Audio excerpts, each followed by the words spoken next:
શ્રી ગુણવંત વ્યાસ લિખિત વાર્તા શમ્યાપ્રાસ. પાઠટીપમાં શમ્યાપ્રાસ વિશે આ પ્રમાણે માહિતી છે. શમ્યાપ્રાસ મહર્ષિ વેદ વ્યાસનો એક આશ્રમ છે, જે બ્રહ્મ નદી સરસ્વતીના પશ્ચિમ કાંઠા પર આવેલો છે. ત્યાં ઋષિઓ દ્વારા નિરંતર યજ્ઞો થતા જ રહે છે. નહોતું જવું, પણ મિત્રો જ નિમિત્ત બન્યા. અહીંથી રોજે રોજ જવા માટે પ્રેરે ને ત્યાંથી સતત સંદેશા આવે. ધકેલવાની ને ખેંચવાની ક્રિયા અંતે મને ઢસડી જ ગઈ. ગામડાનો જીવ શહેરમાં નહીં ફાવેના મોટા ડર વચ્ચે સ્ટેશને ઉતર્યો ત્યારે સૂરજ ઉગી ચૂક્યો હતો. શહેરનો સૂરજ મને જરા ઝાંખો તો લાગ્યો, પણ મન એ વાત સ્વીકારવા તૈયાર ન થયું. એ મારો ભ્રમ પણ હોઈ શકે. મેં સ્ટેશન પર નજર દોડાવી, કદાચ કોઈ પરિચિત મળી જાય. પણ અહીં શહેરમાં પરિચિત તે વળી કેવો? એક તો મહાનગર ને એમાં ઉપરથી અધૂરું એડ્રેસ. શોધવું મુશ્કેલ. એ ખ્યાલે જ ઘરેથી વહેલો નીકળ્યો હતો. હવે પૂછવું કોને? બહાર આવ્યો ત્યાં એક રિક્ષાવાળો બાજુમાં આવી પૂછવા લાગ્યો, કહા જાના હે સાહેબ? થોભને કહેતો હું ખિસ્સા ફંફોસવા લાગ્યો. સરનામાના કાગળની કાપલી મળવી તો જોઈએ ને. મળી. જાળવીને એની ગળી ખોલી. કેટલા સમયથી સાચવી રાખી હતી. હવે તો એ જર્જરિત થવા આવી હતી. ઉતાવળ કરતા ફાટી જાય તો ફેરો માથે પડે. રિક્ષાવાળાને એ બતાવી. એ વાંચી જ ન શકે. અભણ હશે. હું એના હાથમાંથી કાપલી લઈ ઉકેલું ત્યાં તો બીજા પેસેન્જર મળતા જ એ તો ચાલ્યો. હવે બીજા રિક્ષાવાળા વહારે આવ્યા. કાપલી એક પછી એક હાથમાં ફરતી ફરી મારા હાથમાં આવીને અટકી. અરે આ શું? શહેર આખું અભણ નીકળશે કે શું? દરેક રિક્ષાવાળાના ચહેરા પર અણઉકેલી લિપિ કળાતી હતી ને મારા ચહેરા પર આશ્ચર્યનો ઉથાર. રમેશ ઓચિંતા યાદ આવી ગયા. ટપાલ જેમ તમે ઘેર ઘેર પહોંચો, પણ સમસ્ત શહેરના લોકો અભણ મળે તમને. હવે તો ચાલીને જ જવું પડશે. આગળ વધીને કોઈને પૂછું. કોઈ ભણેલ ગણેલ, કોઈ શિક્ષિત, કોઈ સુટેડ બુટેલ મળી જાય ને ઉકેલી આપે આ એડ્રેસ. હું ઉતાવળે આગળ વધ્યો. સામે કોઈ હાંફળો શિક્ષિત લાગતો સજ્જન લાંબે ડગલે સ્ટેશન તરફ આગળ ધપી રહ્યો હતો. એને જોતા જ આશા ફરી બેઠી થઈ. દોડીને એની પાસે પહોંચ્યો. કશું જ કહ્યા વિના એના હાથમાં ચોળાયેલા કાગળની કાપલી થોપી દીધી. એ ચાલતા જ એને ઉકેલવામાં થયો, પણ અશક્ય લાગતા જ ઉચડ્યો. Sorry sir, I am unable to read it. રિષભની ચેતવણી યાદ આવી. કહ્યું તું એમણે, માર્ગ થોડો અટપટો છે, સાચવીને ચાલજે. માર્ગ થોડો અટપટો છે, સાચવીને ચાલજે. આજુબાજુ ખટપટો છે, સાચવીને ચાલજે. કાગળ પાછો હાથમાં આવી હસી રહ્યો હતો. એક ક્ષણ તો થયું નીકળી પડું પાછો આ નગર છોડીને વળતી ટ્રેનમાં. શાંતિથી ઠરી બેસું. એક કાગળના ટુકડા પર ભરોસો કરીને આવ્યો તો આ નગરમાં. હતું કોઈક તો મળશે અહીં સાચી દિશા ચીંધનાર, કોઈક તો આંગળી ઝાલનાર. ભરોસો ભારે પડવા લાગ્યો હતો. આટલું મોટું શહેર એક ચબરખીના 4 અક્ષર ન ઉકેલી શક્યું. ઊંડે શ્રદ્ધા હજુ ટમટમતી હતી, કારણ કે મનોજને મેં પચાવ્યા હતા. ટોપલીમાં તેજ લઈ નીકળી પડો. પાણીની વચ્ચેથી રસ્તા થઈ જશે. ધ્યેય મંત્ર બની ગયા હતા આ શબ્દો. જોસો જોમને ઢીલું પડવા દે એમ ક્યાં હતો? યા હોમ કરીને પડો, ફતેહ છે આગે, એ સંકલ્પ સાથે તો નીકળ્યો હતો. હવે આમ વિલે મોઢે પાછો ફરીને સૌને શું મોઢું બતાવીશ? ના, નથી જવું પાછું. આગળ વધતો રહીશ. કોઈ તો મને મળશે. કોઈ તો આ કાગળમાં ઉતારેલી કળા ઉકેલશે. આ કાગળ, એમાંના શબ્દો જ મારા પથ પર પ્રકાશ પાથરશે. એ જ મારી કેડીને કંડારશે. હું મક્કમ થયો ને શહેર તરફ આગળ વધ્યો. શહેરની ભીડમાં ભૂલો પડવા લાગેલ હું કોઈ પારખું નજરની શોધમાં આગળ વધતો રહું છું. શહેરે શક્ય તેટલા સુંદર દેખાવા શણગારો સજ્યા છે. નીત નવા રૂપ સજતું શહેર અસલની ઓળખ વિસારે પાડતું લલચાવી રહ્યું છે. ભટકી જવાનો ભય એની ભરચકતા સાથે સામે આવીને ખોખલું હસી રહ્યો છે. મનમાં ચીનું અવતરવા લાગે છે. અભદ્ર દૃશ્યો ના આવશો નયનને નીડ માની. રૂપાળા પાટિયા ને આકર્ષક જાહેરાતોથી કદાચ હું લોભાઈ જાઉં, કદાચ ક્યાંક ફંટાઈ જાઉં, કે કદાચ ક્યાંક મોટા બંધ હોલના અંધકારમાં 3 કલાક ગુંગળાઈ મરી બાહુકની સ્થિતિને પામું એ પહેલા હું સરનામાને સાચવતો આગળ ધપું છું. જાણતલ હોવાની જાણ થતા દોડું છું એની તરફ, ને મને ફરી નિરાશા સાંપડે છે. બેફામની દૃઢતા સાથે નીકળેલો હું નગરમાં નાગર બની ભટકી પડું એ પહેલા ગણગણું છું. ખુદાનું નામ લઈ નીકળી પડ્યો છું ખેડવા દરિયો. ખુદાનું નામ લઈ નીકળી પડ્યો છું ખેડવા દરિયો. નિરક્ષો નાવ મારી તો કિનારા પણ હશે એમાં. સમગ્ર અસ્તિત્વમાં ગજબનું નૂર પ્રગટે છે. હું આગળ વધું છું. શબ્દે મને બળ આપ્યું છે, પગમાં તાકાત આવી છે, આશા ઉજળી બની છે. મારી મસ્તીમાં મસ્ત હું ગણગણતો ઉદયનમાં ખોવાવા લાગુ છું. કોઈ 15x10 તો કોઈ વળી 10x15 રાજી. કોઈ 15x10 તો કોઈ વળી 10x15 રાજી. આપણે તો સહરાથી સપ્તર્ષિ હલ્લે સે હાલનારા હાજી. મને બળ આપનારા કેટલા સહાયકો મારા બગલ થેલામાં લઈને હું નીકળ્યો છું. આ ન હોત તો નક્કી હું ભટકી જાત, ભાંગી પડેત, ભાગી આવત પાછો. થેન્ક ગોડ એ બધાને સાથે લઈને ચાલવાનું સૂચવ્યું. કોઈ અજાણ્યામાં પરિચિતતાનો ભાવ જન્મે છે ને હું એ તરફ ખેંચાઉં છું. સરનામાનો કાગળ ખિસ્સામાંથી નીકળી એના હાથમાં ખુલે છે. એના હોઠ હરફરતા લાગે છે. મારામાં હરખ ઉઘલવા ચડ્યો છે. એ મહાપ્રયત્ને માંડ એક શબ્દ ઉકેલી શકે છે. શમ્યાપ્રાસ. હા, આજ તો સ્થળનું નામ કહ્યું હતું. હું જ્યારે નીકળ્યો હતો ત્યારે સૌએ બસ આજ નામ હરખ છલકાતા ભીંજાઉં છું. ભેટી પડું છું સામાન્ય. એ આશ્ચર્ય જતાવતો આગળ વધે છે. કહ્યું તું ને, કોઈક તો મળશે એને ઉકેલનાર. મળ્યો, પણ ક્યાં ગયો એ? હું થોડું નાચવા રહ્યો ત્યાં એ ગાયબ. હું આજુબાજુ જોઉં છું. એ રહ્યો, એ જાય. દૂર એને જતા જોઈ પાછળ દોડું છું. પકડીને જ રહું છું. ભાઈ, તે નામ તો કહ્યું, પણ જગ્યા? મારા વાલા, પૂરું તો ઉકેલે ને. એ ફરી કાગળને સૂંઘતો શોધ આદરે છે ને પછી ધીરેથી દૂર નજર નાખતો કહે છે, કોઈ નદીની આસપાસનું સ્થળ જણાય છે. બસ આથી વધુ ઉકેલવા એ અસમર્થ નીવડે છે. મારે હવે નદીની શોધ કરવાની રહી. નદી? શહેરની મધ્યમાંથી પસાર થતી નદી. નામ તો ક્યાંક સાંભળેલું. સા હે રામ. આ સ્મૃતિ પણ નહીં જ યાદ આવે. પણ નદી શબ્દ મારામાં જાણે પ્રાણ પૂરે છે.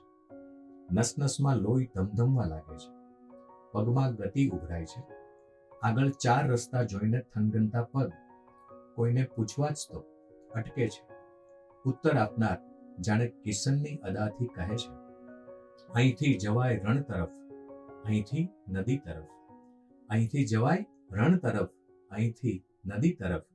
અહીંથી જવાય ક્ષણ તરફ, અહીંથી સદી તરફ. મને બસ નદી એટલું જ સંભળાય છે ને એમણે ચીંધેલી દિશા જ દેખાય છે. હું એ દિશામાં જાણે દોટ મૂકું છું. નદી મારા પૂર્વજોની પ્રતીતિ, મારી સંસ્કૃતિની સાક્ષી. ક્યાં હશે? કેટલે દૂર મારો ચિત્કાર કોઈ શ્યામરંગી સૂટબૂટમાં સજ્જ મહાગ્રંથ લઈને ઉભેલા તેજસ્વી સજ્જનને કાને પડતો હોય અને એ મને આંગળી ચિંતા પશ્ચિમ દિશા બતાવી રહ્યા હોય તેમ લાગે છે. હું પશ્ચિમ દિશામાં આગળ વધું છું. ઉનાળો હોય, સૂરજે એનો પ્રભાવ દેખાડવો શરૂ કરી દીધો છે. સૂરજ ધીમા તપો કહેવાની લાયકાત તો કેળવવી દૂર રહી.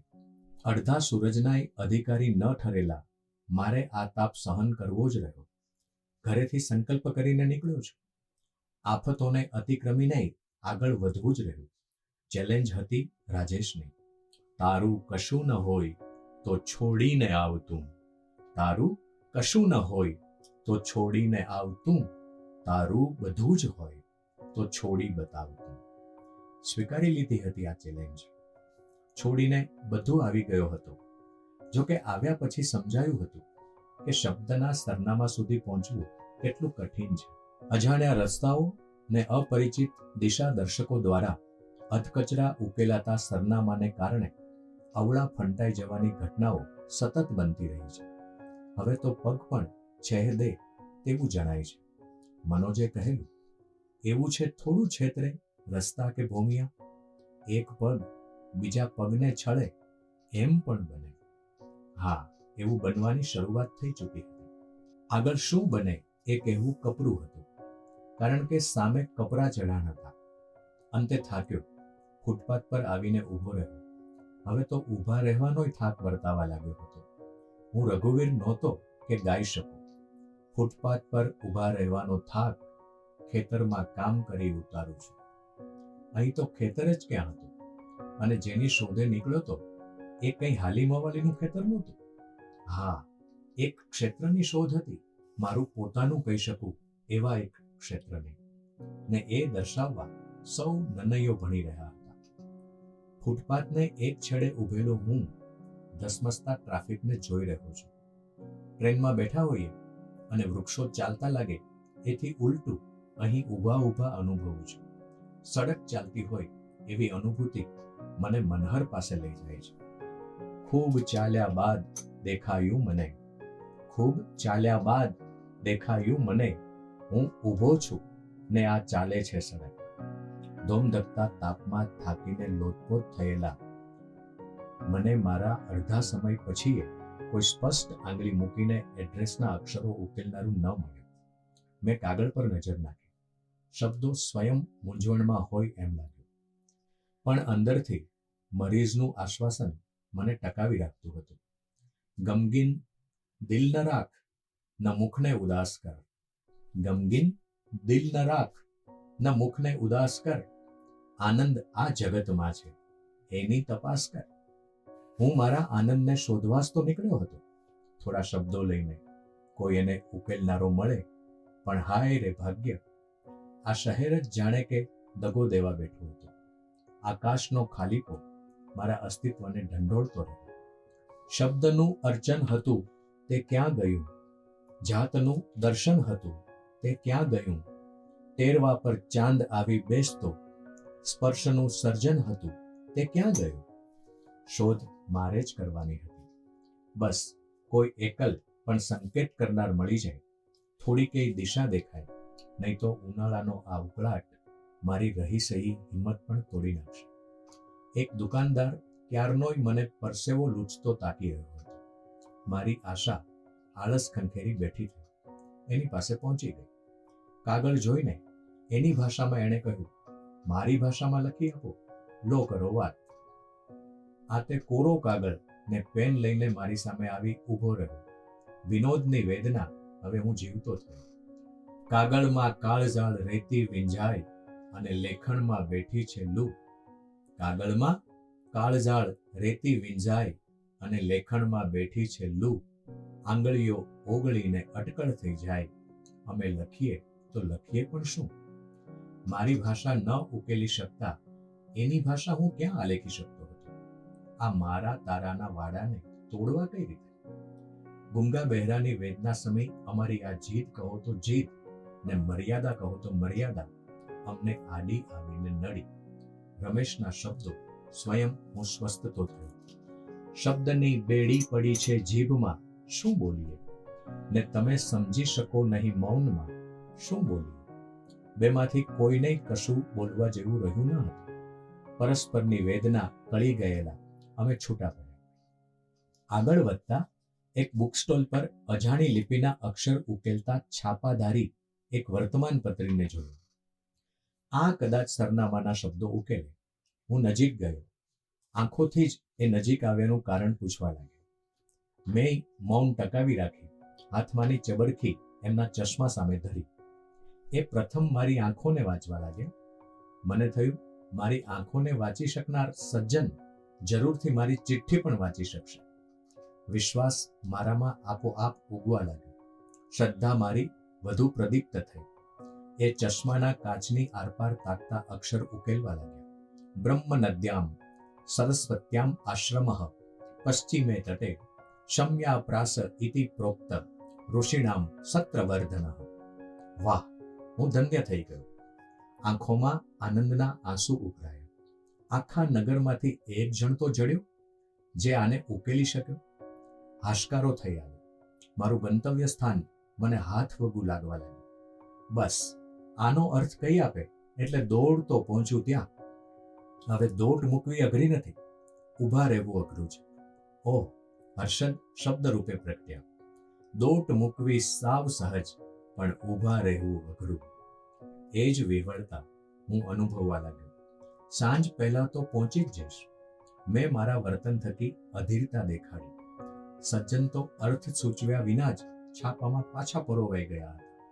મેં એમને હચમચાવી નાખ્યા. ઉતાવળે અર્થ પૂછવા લાગ્યો. એ મને હું શું પૂછું છું એ પૂછવા લાગ્યા. લો કરો વાત, આ ફરી ભાષાની વાડ નડી. ભાષાની આ ભીતો મને કેદની દિવાલો કરતાંય વધુ મજબૂત લાગી. ભાષાને શું વળગે ભૂર એમ કહેતો અખો મને છેતરતો લાગ્યો. મળી માતૃભાષા મને ગુજરાતીનું ગૌરવ હું વિશ્વ પ્રવાસી ભારતવાસી બનીને જ લઈ શક્યો. ઈશારાથી તો કેટલા અર્થ ઉકલે.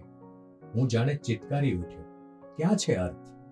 મને અનર્થના અંધકારમાં ધકેલતી આ ભાષાબંધીના વાડામાંથી તાર માનો પ્રતિનિધિ બનતો બુકસેલર ક્યાંથી અવતર્યો કોણ જાણે. પણ અમારા ઈશારાને ઉકેલવા જ એનું અવતરણ થયું હોય તેમ એ નજીક આવ્યો. કાગળ હાથમાં લીધો. અક્ષર ઉકેલનાર સજ્જનને ધ્યાનથી સાંભળ્યા બાદ એનો અર્થ ઉકેલવા જ તો. એણે ચશ્મા બદલ્યા. દૂરના ચશ્મા દૂર કરી નજીકનાને નિકટ લીધા. આંખે ચડાવી અક્ષરને ઉચ્ચાર વચ્ચે સેતુ રચવા લાગ્યો. શમ્યાપ્રાસ એ વધ્યો. હા એ જ, મેં કહ્યું. નદી કાંઠે. હા નદી કાંઠે જ. નદીને સામે કાંઠે પશ્ચિમે કોઈ આશ્રમ. આશ્રમ માર્ગે? એ માથું ખંજવાળવા લાગ્યું. કદાચ કહેતા એણે નાકની દાંડીએ નીચે ઉતરી ગયેલા ચશ્માને ઉપર ચડાવ્યા ને ફરી કંઈક ઉકેલાયું હોય તેમ કહે, આ નદીનું નામ સ કે સા? તી કંઈક એવું વંચાય છે. બહુ સ્પષ્ટ ઉકેલી શકાતું નથી. એણે ચશ્મા ઉતારી નાખ્યા. ખલાસ. હવે નહીં ઉકેલી શકે. સરનામાની કાપલી મેં હાથમાં લીધી. નહીં મામા કરતા કેણો મામો શો ખોટો. નદી તો નિશ્ચિત થઈ. આશ્રમનો સંદર્ભ તો હાથ લાગ્યો. આટલું કંઈ ઓછું નહોતું. નિતિનનું આશ્વાસન કામ લાગ્યું. એક તરુણું હાથ લાગે એ કંઈ ઓછું નથી. બુકસેલર મારી આ વિકળતા ન જ સમજી શકે. મારી ગડમથલને ગળે ઉતારવા એ મને પૂછવા લાગ્યો. મેં એના ખભે હાથ રાખી સાંકેતિક રીતે સમજાવવા નિતિનની જ મદદ લીધી. શોધવા આ વૃક્ષના વિસ્તારને થાય છે ઠળિયા સુધીની ગડમથલ. એ સમજ્યો કે ન સમજ્યો રામ જાણે. એ જાણવાની દરકાર કર્યા વિના હું આગળ ધસ્યો. જટ આવે નદી. આગળ જતા જોઉં તો કોઈ વિદ્વજ્જન હાથમાં આત્મકથાના 6 ભાગો લઈ ખભે થેલો લટકાવતા ઉતાવળે એ દિશામાં જ જઈ રહ્યા છે. એમની આંગળી ઝાલી લઉં તો જટ પહોંચું એવું વિચારતા જ હું દોડ્યો. પણ એ આંબવા દે. એમની ઝડપે હું ન જ ચાલી શક્યો. અંતે નદીના તટે આવીને ઊભો. ભરચક નદીના સામા કાંઠે કઈ રીતે પહોંચવું એની અવઢવમાં હતો. ત્યાં જ એક ટોપીવાળાએ મને હડસેલ્યો. ઊભો જોયા કરતું વાટ કોઈ ન આવે. સાદ કર્યાથી સામો કાંઠો આ કાંઠે ન આવે. લઈ લે લંગર હાથ હલેસા સડ અધીર ખુલવાને. સુકાન તત્પર નાવ ખડી કરવાર ન ઉપડવાને. મેં જંપલાવ્યું. યાહોમ કરીને પડો ફતે છે આગે. કાંઠે નીકળ્યો ત્યારે સૂરજનો તાપ શમી ગયો હતો. ભેજગંધી હવા મને પરિચિતતાની યાદ અપાવવા લાગી. વર્ષો પૂર્વે હું અહીં આવી ગયો હોઉં, અરે રહી ચૂક્યો હોઉં એવું મને થવા માંડ્યું. નિશ્ચિત સ્થળે પહોંચ્યાનો અહેસાસ હવા દ્વારા થતા તુષાર સ્મૃતિએ ચડ્યા. આંખોમાં બેઠેલા ચાતક કહે છે, મારું ચોમાસું ક્યાંક આસપાસ છે. પગમાં જોમ આવ્યું. દિવસભરનો થાક ઓગળવા લાગ્યો. શ્રદ્ધાના દીવાએ વિશ્વાસનું તેજ ટકાવી રાખ્યું હતું. ગની સામે જ મળ્યા. રસ્તો ભૂલી ગયો તો દિશાઓ ફરી ગઈ. સમયની પાછળ પહોંચ્યાનો ખ્યાલ સામે ઝળહળતા અક્ષરોએ વિસરાવી દીધો. શમ્યાપ્રાસ. ઝળહળતું મને આવકારી રહ્યું હતું. દરવાજે દસ્તક દેતા સુવર્ણ અક્ષરો મારા દર્શક બની રહ્યા. આ સર્વ વત્સલા બ્રહ્મચારિણી સરસ્વતીનું સ્થાન છે. અહીં તું અવિવેક ન કરતો, નમ્રતાથી દાખલ થશે. મારો બધો ભાર હળવો થઈ ગયો. જેની શોધ વર્ષોથી હતી એ જ આજ પગને તળે હતું. આંખો હરખના આંસુથી ભરાઈ આવી. ચીનું ફરી સ્મરણે ચડ્યા. આમ તો પર્યાપ્ત છે બે આંખોનો વિસ્તાર. આમ તો પર્યાપ્ત છે બે આંખોનો વિસ્તાર, પણ પૂર આવેલી નદીને પટ ઘણો નાનો પડ્યો. હું છલકાઈ ઉઠ્યો. મારા પૂર્વજોની અપૂર્વ સમૃદ્ધિનો જ્ઞાનસાગર સામે લહેરાઈ રહ્યો હતો. મારા પુરોગામીઓના જ્ઞાન વારસાને સાચવવા આ આશ્રમના આદ્ય સ્થાપકો જાણે મકરંદની ભાષામાં કહી રહ્યા હતા, અમે તો જઈશું અહીંથી, આ અમે ઉડાડ્યો ગુલાલ રહેશે. અમે તો જઈશું અહીંથી, આ અમે ઉડાડ્યો ગુલાલ રહેશે. શું કરી ગયા એ ખબર નથી, પણ કરી ગયા તે કમાલ રહેશે. ઋચાઓથી પવિત્ર અને શબ્દોથી સુશોભિત આ વારસાને હું વંદી રહ્યો. આને એળે ન જ જવા દેવાય. વેડફાવા તો કેમ દેવાય? હું દૃઢતાથી પ્રવેશ કરું છું. મારામાં ઉજાસ ઉજાસ થઈ આવે છે, જાણે એક સાથે સેંકડો સૂર્ય ન ઉગ્યા હો.